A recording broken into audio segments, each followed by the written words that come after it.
आज है 18 मार्च 2026 दिन बुधवार। नमस्कार, दिल्ली न्यूज में आपका बहुत बहुत स्वागत है। चलिए देखते हैं आज की 25 फटाफट काम की और महत्वपूर्ण बड़ी खबरों को।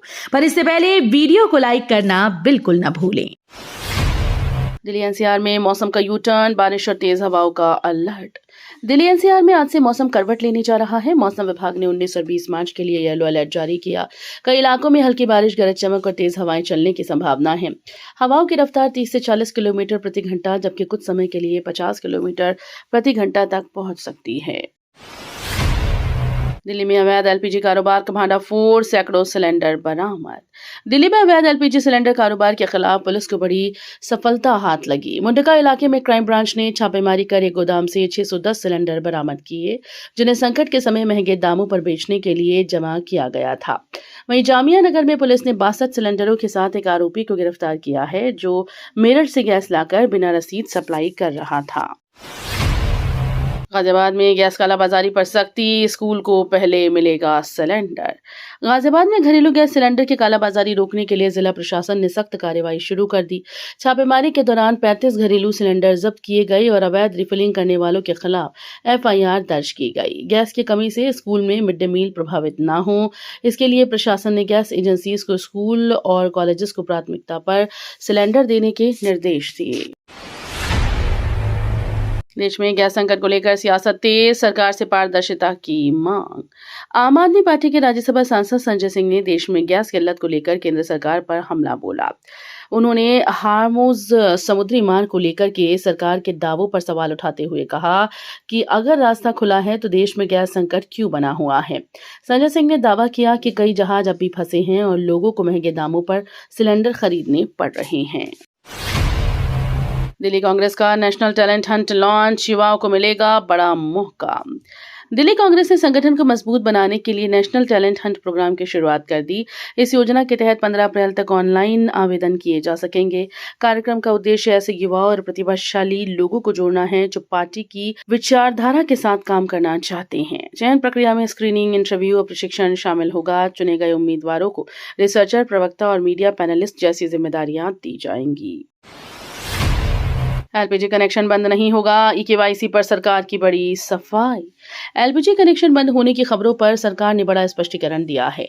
पेट्रोलियम मंत्रालय ने ये साफ कहा कि ई-केवाईसी न कराने पर सभी उपभोक्ताओं का कनेक्शन बंद नहीं किया जाएगा। उन ग्राहकों के लिए जरूरी है जिनका अभी तक वेरिफिकेशन पूर्ण नहीं हुआ है। सरकार ने इसे कोई नया नियम नहीं बताया है। दिल्ली में ट्रैफिक सुधार की तैयारी, नए कॉरिडोर मंजूर, निर्माण से जाम बढ़ा। दिल्ली में ट्रैफिक जाम से राहत देने के लिए सरकार ने बारापुला फेज 3 और एमबी रोड एलिवेटेड कॉरिडोर परियोजना को मंजूरी दी है। करीब 3000 करोड़ रुपए की लागत से बनने वाले ये कॉरिडोर पूर्वी और दक्षिण दिल्ली के बीच सफर को तेज और सिग्नल फ्री बनाएंगे। हालांकि फिलहाल निर्माण कार्य के चलते कई प्रमुख सड़कों पर यातायात प्रभावित है। सीएम रेखा गुप्ता का निर्मल छाया कॉम्प्लेक्स दौरा, juvenile justice portal launch. Delhi की मुख्यमंत्री रेखा गुप्ता ने निर्मल छाया कॉम्प्लेक्स का दौरा कर महिलाओं और बच्चों के कल्याण से जुड़ी योजनाओं का जायजा लिया। इस दौरान उन्होंने महिला हाट, समर्थ आंगनबाड़ी और संकल्प हब में कार्यरत महिलाओं से संवाद किया और बच्चों को स्कूल बैग व माताओं को स्वास्थ्य किट वितरित की। कार्यक्रम में juvenile justice management information portal भी लॉन्च किया गया, जिससे बाल संरक्षण प्रणाली अधिक पारदर्शी और प्रभावी बनेगी। यमुना का पानी हुआ गुलाबी, जहरीले झाग ने बढ़ाई चिंता। दिल्ली में यमुना नदी की हालत लगातार खराब होती जा रही है। कालिंदी कुंज इलाके में अब सफेद नहीं बल्कि गुलाबी झाग दिखाई दे रहा है, जिससे पर्यावरणविदों की चिंता बढ़ गई है। विशेषज्ञों के मुताबिक ये रंग औद्योगिक कचरे और डाई केमिकल की अधिक मात्रा का संकेत है, जो पानी को जहरीला बना रहा है। पानी में अमोनिया और रसायनों की बढ़ती मात्रा से ऑक्सीजन स्तर घट रहा है, जिससे जलीय जीवों और इंसानों दोनों के लिए खतरा बढ़ गया है। दिल्ली में बड़ा हादसा, नाले पर बना फुटओवर ब्रिज टूटा, महिला की हुई मौत। दिल्ली के नया रूपनगर इलाके में नाले के ऊपर बना फुटओवर ब्रिज अचानक टूटने से एक बड़ा हादसा हो गया। पुल टूटते ही एक महिला सीधे नाले में गिर गई। सूचना मिलते ही रेस्क्यू टीम मौके पर पहुंची और करीब 1 घंटे की मशक्कत के बाद महिला को बाहर निकाला, लेकिन तब तक उसकी मौत हो चुकी थी। स्थानीय लोगों ने जर्जर पुल की समय पर मरम्मत न होने को हादसे की वजह बताते हुए प्रशासन पर लापरवाही के आरोप लगाए। दिल्ली में लगेंगे ऑडिबल ट्रैफिक सिग्नल, दृष्टिबाधितों के लिए बड़ी राहत। दिल्ली में पैदल यात्रियों खासकर बुजुर्गों और दृष्टिबाधित लोगों की सुरक्षा बढ़ाने के लिए बड़ा कदम उठाया जा रहा है। प्रमुख चौराहों पर ऑडिबल ट्रैफिक सिग्नल लगाने का प्रस्ताव दिया गया, जिसमें बीप या ध्वनि संकेत के जरिए सड़क पार करने का सुरक्षित समय बताया जाएगा।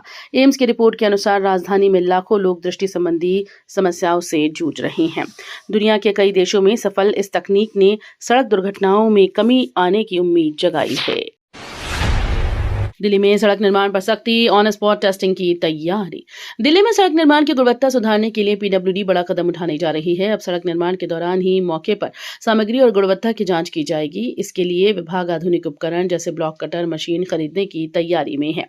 पीडब्ल्यूडी मंत्री प्रवेश वर्मा के अनुसार जांच रिपोर्ट खराब मिलने पर निर्माण कार्य तुरंत रोका जा सके।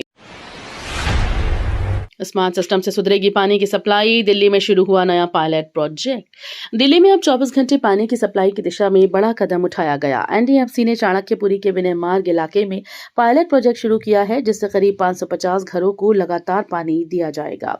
1.38 करोड़ रुपए की इस योजना में आधुनिक पंप और SCADA सिस्टम लगाए जाएंगे, जिससे पानी का प्रेशर और सप्लाई बेहतर होगी।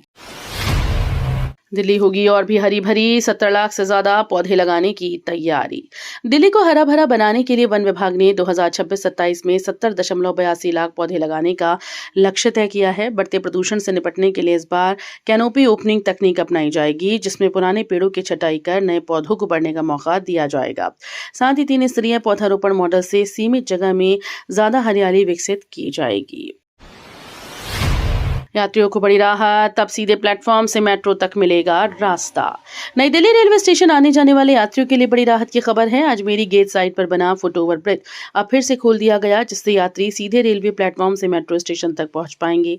242 मीटर लंबा ये sky walk railway station, metro और मल्टी लेवल पार्किंग को जोड़ता है। अब यात्रियों को बाहर निकलकर ऑटो या टैक्सी लेने की जरूरत नहीं होगी। लोधी कॉलोनी में बिजली व्यवस्था होगी स्मार्ट। 9.45 करोड़ की परियोजना शुरू। नई दिल्ली के लोधी कॉलोनी में बिजली आपूर्ति को मजबूत बनाने के लिए 9.45 करोड़ रुपए की बड़ी परियोजना शुरू की गई। इस योजना के तहत पुराने बिजली ढांचे को अपग्रेड कर नई केबल लाइन और स्मार्ट फीडर पिलर लगाए जाएंगे। SCADA आधारित तकनीक से बिजली सप्लाई की मॉनिटरिंग और कंट्रोल बेहतर होगा। वैश्विक संकट को अवसर बनाने की तैयारी। लागत कटौती पर भारत का फोकस। ईरान और इजराइल के बढ़ते तनाव का असर वैश्विक अर्थव्यवस्था और कच्चे तेल की कीमतों पर दिखने लगा। ऐसे माहौल में भारत लागत कटौती और रणनीतिक योजना के जरिए अपनी अर्थव्यवस्था मजबूत करने की तैयारी कर रहा है। दिल्ली में आयोजित राइज इंडिया नेतृत्व सम्मेलन 2026 में विशेषज्ञों ने स्थानीय विनिर्माण बढ़ाने, आयात पर निर्भरता कम करने और डिजिटल तकनीक अपनाने पर जोर दिया। दिल्ली के प्रशासनिक ढांचे पर बहस तेज। 75वीं वर्षगांठ पर हुआ खास विमर्श। दिल्ली के राज्य बनने और पहली विधानसभा के गठन की 75वीं वर्षगांठ पर शहरी मामलों के विशेषज्ञ जगदीश ममगाई की पुस्तक जख्मों से जूझती दिल्ली, उम्मीदें जिंदा हैं का विमोचन किया गया। कार्यक्रम में राजधानी के प्रशासनिक जटिलताओं, शासन व्यवस्था और वर्तमान चुनौतियों पर विस्तृत चर्चा की गई। वक्ताओं ने दिल्ली में केंद्र, राज्य और स्थानीय निकायों के बीच अधिकारियों के बंटवारे को बड़ी समस्या बताया। द्वारका में बनेगा नया मेडिकल कॉलेज, स्वास्थ्य सुविधाओं को मिलेगा बढ़ावा। दिल्ली सरकार द्वारका में नए मेडिकल कॉलेज की स्थापना की तैयारी कर रही है। सेक्टर 17 में करीब 800 करोड़ रुपए की लागत से बनने वाले इस कॉलेज में आधुनिक शैक्षणिक और आवासीय सुविधाएं उपलब्ध होंगी। 8 मंजिला इमारत में लेक्चर थिएटर, प्रैक्टिकल लैब, 300 क्षमता वाली लाइब्रेरी और छात्रों के लिए अलग अलग हॉस्टल बनाए जाएंगे। इसे ग्रीन बिल्डिंग के रूप में विकसित किया जाएगा। दिल्ली NCR के रेलवे स्टेशन का होगा विस्तार, कोचिंग डिपो होंगे शिफ्ट। दिल्ली NCR के रेलवे स्टेशन पर बढ़ती यात्रियों की भीड़ को देखते हुए रेलवे ने बड़ा प्लान तैयार किया। स्टेशन की क्षमता बढ़ाने के लिए मौजूदा कोचिंग डिपो को दूसरी जगह स्थानांतरित किया जाएगा, जिससे खाली जमीन पर ट्रेन के संचालन और यात्री सुविधाओं का विस्तार किया जा सके। रेलवे बोर्ड ने उत्तरी रेलवे को विस्तृत आकलन करने के निर्देश दिए, जबकि अध्ययन का जिम्मा राइट्स को सौंपा जाएगा। योजना के तहत मेगा कोचिंग डिपो विकसित किए जाएंगी। दिल्ली को वैश्विक राजधानी बनाने की तैयारी, विकास और सुरक्षा पर मंथन। दिल्ली के नवनियुक्त उपराज्यपाल तरनजीत सिंह संधू ने मुख्यमंत्री रेखा गुप्ता और कैबिनेट मंत्रियों के साथ अहम बैठक कर राजधानी को ग्लोबल कैपिटल बनाने के विजन पर चर्चा की। बैठक में विकसित भारत मिशन के तहत चल रही योजनाओं और प्रशासनिक कार्यों की समीक्षा की गई। LG ने वरिष्ठ अधिकारियों और दिल्ली पुलिस नेतृत्व के साथ बैठक कर सुरक्षा व्यवस्था मजबूत करने के निर्देश दिए। साथ ही तकनीक और नवाचार को राष्ट्र निर्माण का अहम आधार बताते हुए डिजिटल इंफ्रास्ट्रक्चर और आधुनिक विकास पर जोर दिया। दिल्ली एलजी की हाई लेवल बैठक, सुरक्षा और ट्रैफिक सुधार पर फोकस। दिल्ली की कानून व्यवस्था और सुरक्षा व्यवस्था को मजबूत करने के लिए उपराज्यपाल ने पुलिस के वरिष्ठ अधिकारियों के साथ अहम बैठक की। बैठक में अपराध नियंत्रण, ट्रैफिक प्रबंधन, महिला सुरक्षा और साइबर अपराध से निपटने की रणनीतियों पर विस्तार से चर्चा हुई। उपराज्यपाल ने तकनीक आधारित पुलिसिंग, मजबूत इंटेलिजेंस नेटवर्क और नागरिकों के साथ बेहतर समन्वय पर जोर दिया। एआई समिट में शर्टलेस प्रदर्शन पर सियासी घमासान, कोर्ट ने पुलिस को भेजा नोटिस। दिल्ली के भारत मंडपम में एआई समिट के दौरान हुए शर्टलेस प्रदर्शन मामले में कानूनी कार्रवाई तेज हो गई। पटियाला हाउस कोर्ट ने यूथ कांग्रेस के राष्ट्रीय महासचिव विकास चिकारा की अग्रिम जमानत याचिका पर दिल्ली पुलिस को नोटिस जारी किया। मामले की अगली सुनवाई 20 मार्च को होगी। पुलिस का आरोप है कि प्रदर्शन पहले ही सुनियोजित था और गिरफ्तारी के दौरान पुलिसकर्मियों से हाथापाई भी हुई थी। कालकाजी में डोमिनोज आउटलेट में आग, दमकल की 5 गाड़ियों ने पाया काबू। दिल्ली के कालकाजी इलाके में स्थित डोमिनोज की एक आउटलेट में अचानक आग लगने से हड़कंप मच गया। आग की सूचना मिलते ही फायर विभाग की 5 गाड़ियां मौके पर पहुंची और करीब 1.5 घंटे की मशक्कत के बाद आग पर पूरी तरह से काबू पा लिया गया। शुरुआती जांच में आग लगने की वजह शॉर्ट सर्किट बताई जा रही है। राहत की बात यह रही कि इस हादसे में किसी के हताहत होने की खबर नहीं है। एक तरफ सुरक्षा सख्त, दूसरी ओर नई दिल्ली ट्रेन की मांग ने पकड़ा जोर। दिल्ली एनसीआर में रेलवे ट्रैक पर सोलर कैमरों से जासूसी की आतंकी साजिश का खुलासा होने के बाद सुरक्षा एजेंसीज हाई अलर्ट पर हैं। गाजियाबाद में 6 संदिग्धों की गिरफ्तारी के बाद आरपीएफ, जीआरपी और दिल्ली पुलिस ने तलाशी अभियान तेज कर दिया है। वहीं दूसरी ओर संसद में उरई से नई दिल्ली के लिए सीधी ट्रेन चलाने की मांग फिर से उठी। तो ये थी आज की बड़ी खबरें। रोजाना ऐसे ही सबसे पहले अपडेट पाने के लिए चैनल को सब्सक्राइब करना बिल्कुल न भूलें। धन्यवाद।